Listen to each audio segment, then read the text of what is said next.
Graça e paz. Para quem não me conhece, meu nome é Reginaldo, mais conhecido como Iô. Eu sou casado eternamente para a vida toda com a Leia. Quem fez aí o curso de aliança sabe o que eu estou falando aqui. E Deus me abençoou com 2 filhos maravilhosos, que é o Mateus, Felipe. E eu sou grato a Deus por isso. Bom, eu fui desafiado a trazer uma palavra aqui para vocês sobre esse tema, né, que o pastor nos trouxe, promessa. E a palavra que eu vim trazer para vocês é promessa de colheita frutífera.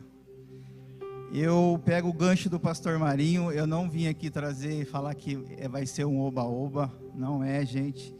A gente sabe que as coisas de Deus têm um preço, a gente tem que pagar por isso, para que a gente possa ter essa colheita frutífera. Então, como vários aqui durante a semana, né, meus irmãos que estiveram aqui na frente falaram sobre um avivamento genuíno, né, que precisa ter arrependimento, precisa ter sede da palavra, precisa ter paixão pelas almas. Foi falado aqui de vida abundante, foi falado também de eu e minha casa, né? Vai ter outros temas ainda até sábado, mas tudo isso são promessas de Deus para a nossa vida. Está aqui, ó. Basta a gente ler isso daqui, que aqui tem as promessas para a nossa vida. E eu queria fazer um paralelo, né, com essa palavra sobre colheita frutífera, né, uma colheita abençoada. E eu quero fazer um paralelo para que eu possa tentar passar o que Deus pôs no meu coração para vocês. Fazer um paralelo na agricultura. Creio que aqui tem pessoas que entendem muito bem disso. Eu não conheço, sou um mero curioso só. E para um agricultor, para ele poder fazer uma colheita frutífera, o que é essencial ele fazer? É lógico que além de ter um bom terreno, ele depois cuidar daquela terra, mas tem algo essencial que ele precisa fazer para colher, senão ele não vai colher. Alguém sabe me dizer o que é isso? O que ele precisa fazer para ele colher? Ele precisa plantar, ele precisa semear, e é isso que nós temos que fazer. E por que muitas vezes nós pensamos que na caminhada cristã, na vida com Deus, vai ser diferente? A gente não vai precisar semear, a gente não vai precisar plantar. Gostaria que o staff projetasse a carta de Paulo aos Galácias, né? Gálatas 6, 7, que diz assim, ó: não se deixe enganar, de Deus não se zomba, não se engana, pois o que o homem semear, isso também colherá. E aí eu te pergunto, onde será que nós estamos investindo o nosso tempo? Onde nós estamos investindo o nosso viver? Ou seja, onde estamos semeando e plantando? Será que estamos semeando e plantando na carne ou no espírito? Porque você está semeando em um, ou você está semeando no outro. Carne seria nossos desejos, nossos prazeres, né? As coisas desse mundo, as coisas que nós podemos ver, circunstâncias difíceis, rumores de divórcio, dificuldade financeira, são coisas tangíveis, né? Coisa que nós podemos ver, que nós podemos pegar. Ou você está semeando no Espírito, mediante a fé, através da fé, nas coisas que você não pode ver, você não pode pegar, mas que através da fé você crê nisso. Onde você tem semeado a sua vida? Nós sabemos que a carne e o espírito, elas são coisas opostas, totalmente contrárias uma das outras. Ou você está na carne, ou você está no espírito. Queria que projetasse Gálatas 5, 16 e 17. Gálatas, capítulo 5, versículo 16 e 17. Diz assim: por isso digo, vivam pelo Espírito, e de modo nenhum satisfarão os desejos da carne. Pois a carne deseja o que é contra o Espírito. O Espírito, o que é contra a carne. Eles estão em conflito um com o outro, de modo que vocês não fazem o que desejam. Amém? Então a gente viu aí que a carne ela sempre vai estar em luta contra o Espírito e vice-versa. Então às vezes você pode me perguntar assim: e eu? Será que eu estou plantando ou estou semeando na carne ou no Espírito? E em Gálatas 5, 22 e 23, dá para a gente perceber se a gente está ou na carne ou a gente está no Espírito. Entretanto, o fruto do Espírito é amor, alegria, paz, paciência, amabilidade, bondade, fidelidade, mansidão e domínio próprio, e contra essas coisas não há lei. É fácil, né, da gente ver se a gente está ou na carne, a gente está semeando na carne, ou está semeando no Espírito. Fazendo um paralelo de novo com a agricultura, a gente sabe que existem semeaduras, coisas que a gente vai plantar, que a gente vai colher rápido, né? Quem é do ramo sabe o que eu estou falando. Existem, por exemplo, o rabanete, o alface, a rúcula, o morango, eles podem frutificar, dar fruto em poucas semanas ou meses. Mas também, isso quer dizer o quê? Tem coisas que a gente vai plantar, que a gente vai semear, que a gente vai colher rápido na nossa vida. Rápido. Você entregou sua vida para Jesus, começou a semear pelo Espírito, pela fé, você vai começar a colher rápido isso. Assim como na agricultura. Mas também existe outros tipos de cultivos que demoram para dar frutos. Eu pesquisei e eu não sabia, eu fiquei espantado. Não sei se todos aqui sabem, mas a tamareira que dá a tâmara, vocês sabem quantos anos ela demora para dar fruto? Alguém tem ideia? Ela demora de 70 a 100 anos para dar a primeira colheita. É muito tempo, né, gente? É uma vida. Isso quer dizer o quê? Que tem coisas que nós vamos plantar, que a gente vai semear, às vezes vai demorar anos para a gente colher, vai demorar anos para dar fruto. Mas a gente não pode desistir. A gente tem que, pela fé, continuar.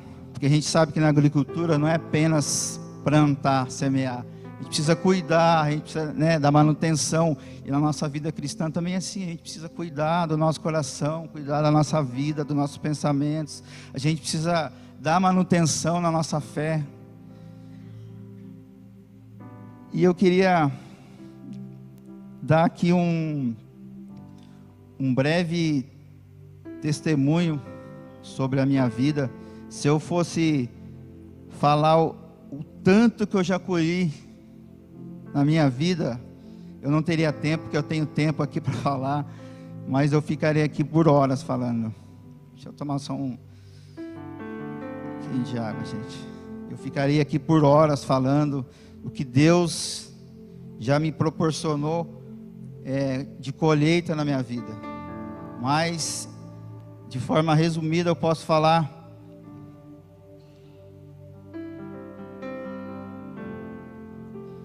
Quem conhece um pouco da minha história sabe que eu fiquei 8 anos trabalhando em São Paulo.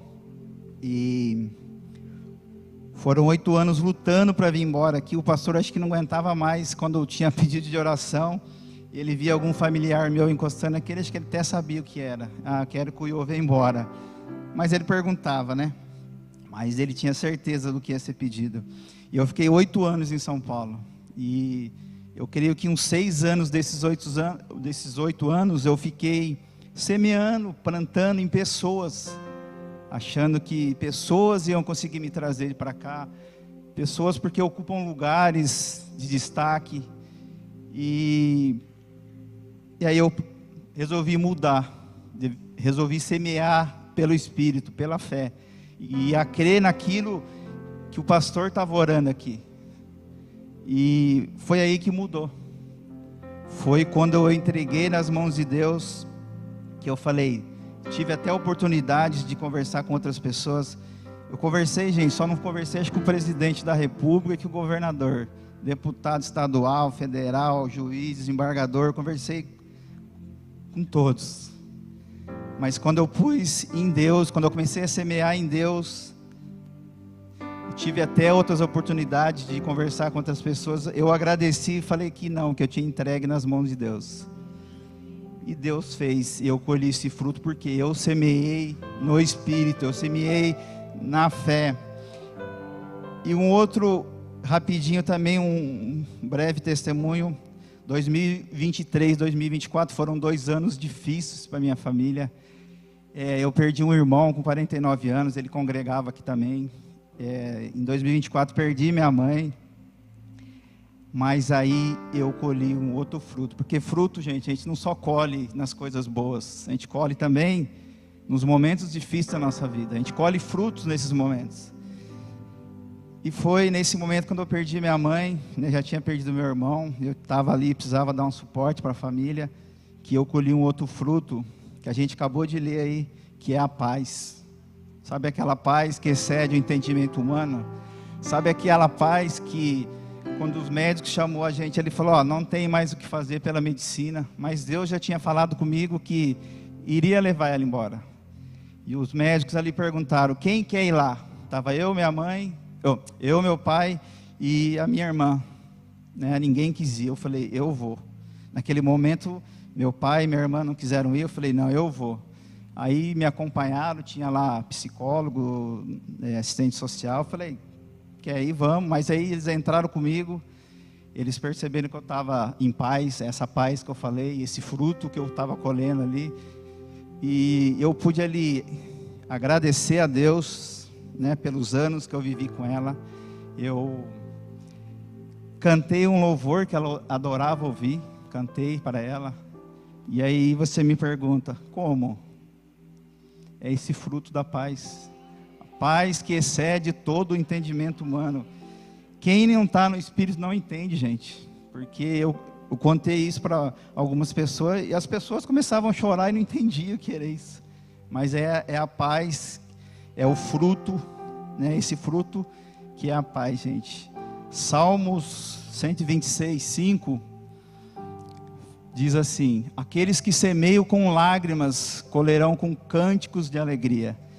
E eu aprendi isso, né, que mesmo ali naquele momento difícil, a gente tem que continuar semeando no Espírito. A gente não deve, só porque está naquele momento difícil, querer semear pela carne, pelo aquilo que a gente está vendo. E eu aprendi isso, gente. Quando a gente semeia com lágrimas, a gente colhe com cânticos de alegria. E o que eu queria dizer para vocês essa noite, nunca deixe de semear no lugar certo, nunca deixe, que a gente sabe que é no Espírito e através da fé, independentemente de qual seja a sua situação, a situação que você esteja enfrentando, não deixe de semear pela fé, não deixe de semear no Espírito, pois você colherá depois, com certeza, com alegria. E se o Ministério de Louvor já quiser se preparar, já estou finalizando aqui.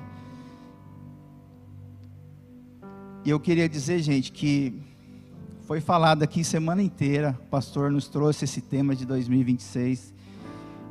Existem promessas de colheitas frutíferas sobre nossas vidas.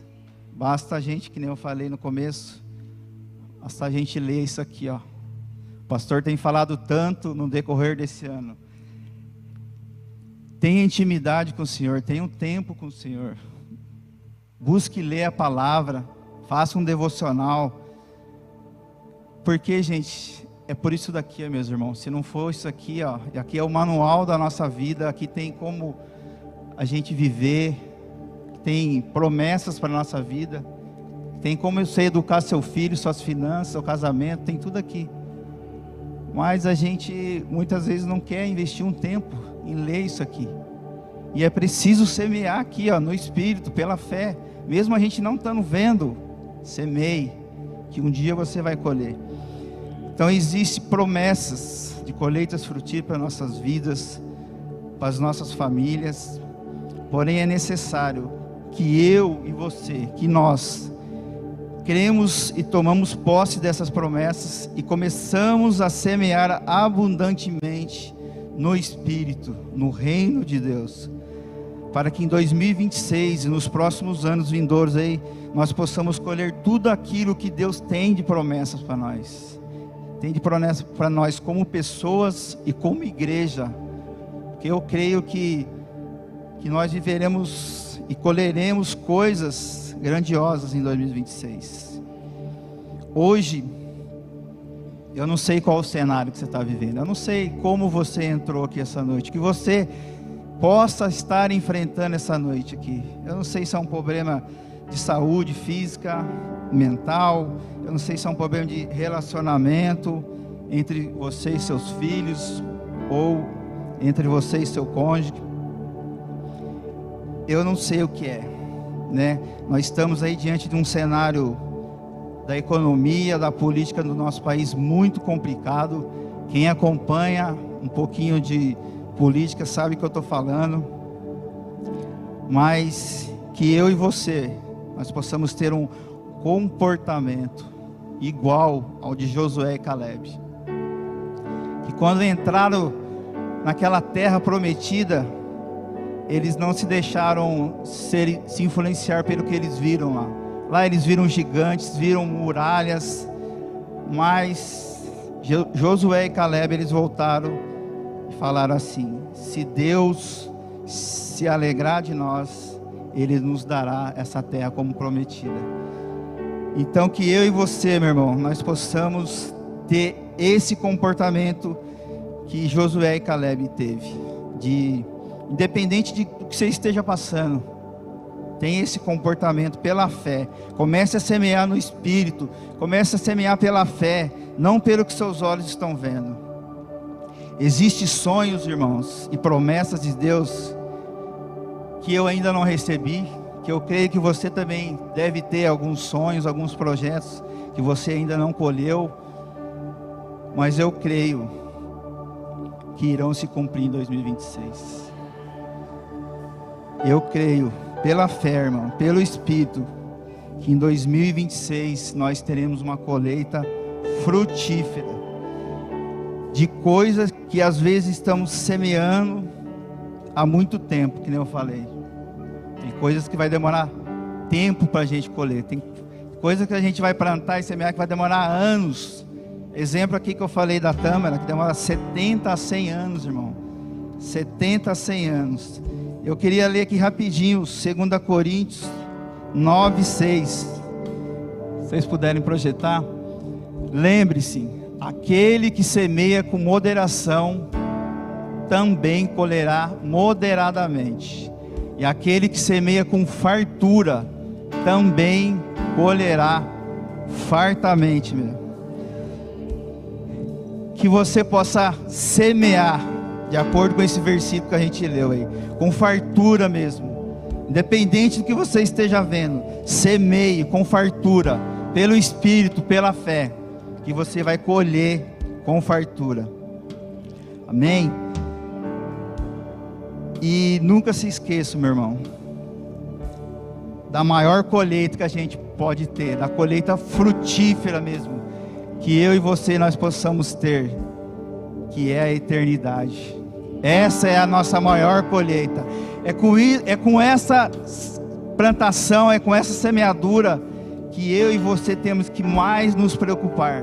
É lógico que vai ter coisas que nós vamos colher aqui nesse mundo, mas a maior colheita, a colheita mais frutífera que eu e você podemos ter, é a vida eterna, é a vida na eternidade. Amém, meu irmão? Quero que você feche seus olhos. Queria só fazer uma oração aqui rapidinho para a gente encerrar. Pai, muito obrigado, Senhor, Obrigado porque o Senhor é bom, Pai, o Senhor é fiel, o Senhor nunca falha conosco, Pai. Pelo contrário, Senhor, nós que às vezes falhamos e pecamos contra Ti, Senhor. Pai, que o Senhor ajude cada um de nós aqui, ajude a mim, ajude os meus irmãos, Pai, a semear mais, Pai, a plantar mais, Pai, não pela carne, não pelo aquilo que os nossos olhos estão vendo, Pai, mas que nós possamos semear e plantar no Espírito, Pai, pela fé, Senhor. E eu creio, Pai, que 2026, Pai, será um ano, Senhor, de colheita frutífera, Pai, onde nós colheremos, Pai, 10 vezes, 100 vezes, 1000 vezes mais, Pai, de acordo com aquilo que nós plantamos, Pai. Essa é a minha oração, Pai, para a minha vida e para a vida dos meus irmãos, para a vida dessa igreja, para a vida da nossa cidade, para a vida da nossa nação, Pai. Muito obrigado, Senhor, que o Senhor possa nos abençoar, em nome de Jesus, Pai. Eu oro e eu te agradeço, Senhor. Amém, Pai.